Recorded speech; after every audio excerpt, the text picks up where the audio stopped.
So this video is about budgeting and buying your own food. It was a question from a viewer who has recently moved out, I presume, of the home they grew up in or with their family, and said that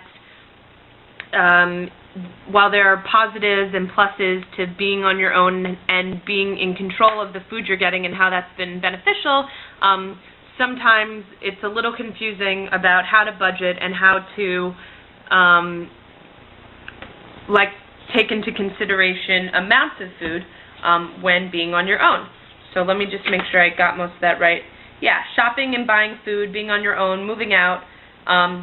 So with my experience, when I graduated college, I moved to Atlanta, Georgia, and I was working at a sports bar, waitressing, and I was also writing and performing spoken word poetry, and I was supporting myself financially in full for the first time in my life.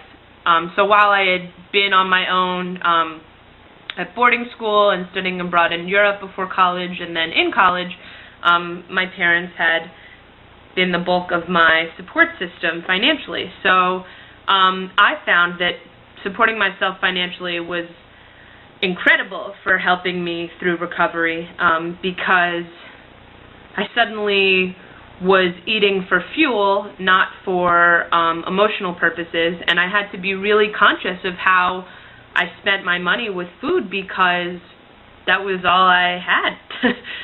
You know, I couldn't be wasteful. So my relationship with food changed dramatically when I was on my own in that way. So that's the positive, but I totally understand the question that, like, I was also like, oh my God, how do I buy not enough, too much? And I was actually thinking about that today. At the time, I wasn't a vegetarian, but I was buying a lot of tofu because it was cheaper than getting meat.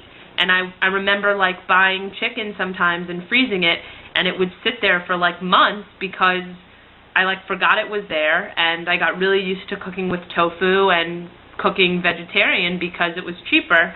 I am actually now a vegetarian, not because of the financial aspects, but so that's one thing, is being aware of things that can be frozen versus produce. The other thing is, like, taking the risk to know that it takes a little time to learn. So that said, like, I would constantly remind myself, if I don't finish this, I can put it in Tupperware. So, like, I had this amazing IKEA set that I still have for the most part, which, like, had all different shapes and sizes for Tupperware. And I think IKEA still sells this set because I've since bought a second one, and it had, like, little ones, you know, little rectangles, little squares, big rectangles, ones that went this way, and I felt that having all those Tupperware options meant that, like, no matter how much food I have left over, I never have to feel like I'm being wasteful. And then I learned, like, like with the chicken, I really shouldn't have bought that because it sat in the freezer forever. Or, you know, I'd learn, like, it takes me about a week to go through this much hummus. It takes me 2 weeks to go through this much bread. Like, I started to learn those things, and then I paid attention to it. I also learned, like, okay, I really love cheese from Whole Foods, and that's so expensive, so I'll do my cheese shopping at Whole Foods and my bread shopping at Publix, which is, like, the local store, you know, one of the main grocery store brands or chains in Atlanta.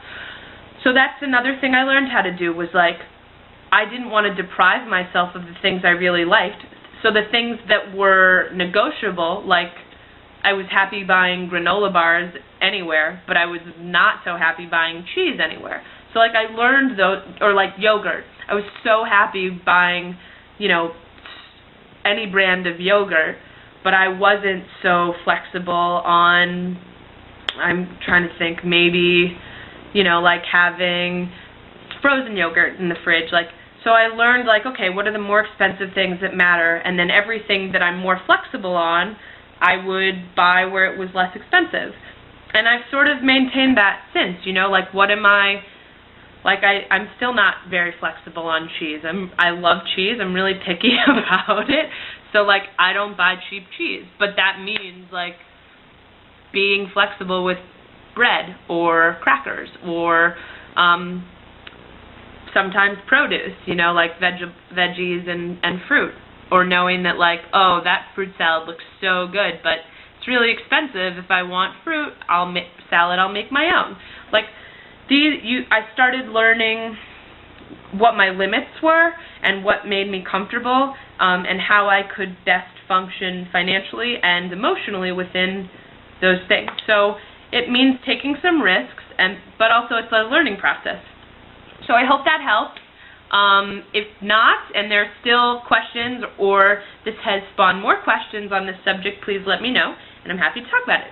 Okay, thanks.